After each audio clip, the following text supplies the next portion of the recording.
Out of new developments out of Washington today, the Justice Department has issued dozens of new subpoenas, all related to the actions of former President Donald Trump and his allies in efforts to overturn the 2020 election and January 6th insurrection. That's according to two people familiar with the matter. Yeah, an attorney for former New York City Police Commissioner Bernard Kerik said his clients is among those who got subpoenas. For his part, Kerik's attorney called it, quote, the widest and most obtuse subpoena I have seen in my years practicing criminal law.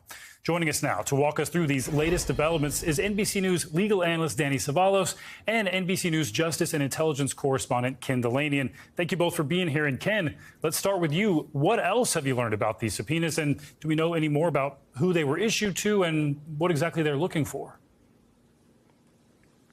Good morning, Stephen and Morgan. It was a broad-ranging and significant escalation of this Justice Department investigation into Trump campaign activities to overturn the election and leading up to the January 6th insurrection to a variety of characters across Trump world. We haven't confirmed all the names, but we've confirmed that, for example, Trump insider Boris Epstein, his phone was seized under a search warrant by the Justice Department, as was one other person.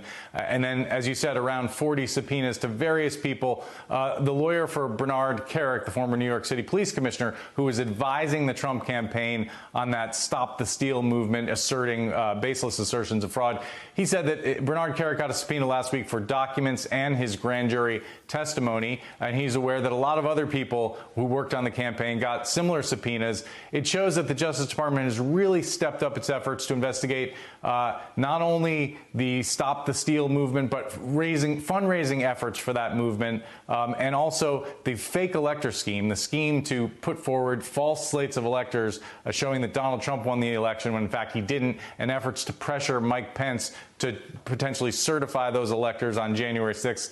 None of that came to fruition, but that's where the Justice Department is right now. People have been wondering whether they were going to aggressively investigate and follow in the steps of the January 6th committee. I think we have our answer now, 60 days before the midterm election. Absolutely. Danny, I'd like to bring you in now. We're talking about nearly 40 subpoenas here.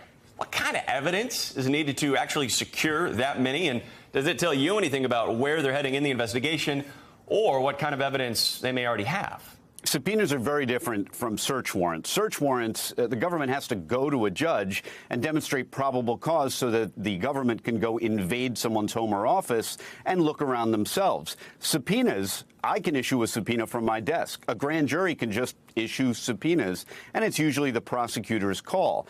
And they represent a different approach. Instead, they're saying to the person that receives them, hey, you go look in your own files. We will trust you for now. Grab everything that we're looking for and give it back to us, the government. And so, in a sense, subpoenas are a relatively low-risk investment in getting back documents. So this number of subpoenas indicates the government is casting a very wide net on a broad swath of topics, including the fake elector scheme and possibly fundraising efforts, although we don't know entirely for sure exactly what they're seeking and the purpose for which they are seeking those documents. But if they are as broad as has been reported, they could relate to any of those things and yield information possibly that the government didn't already know.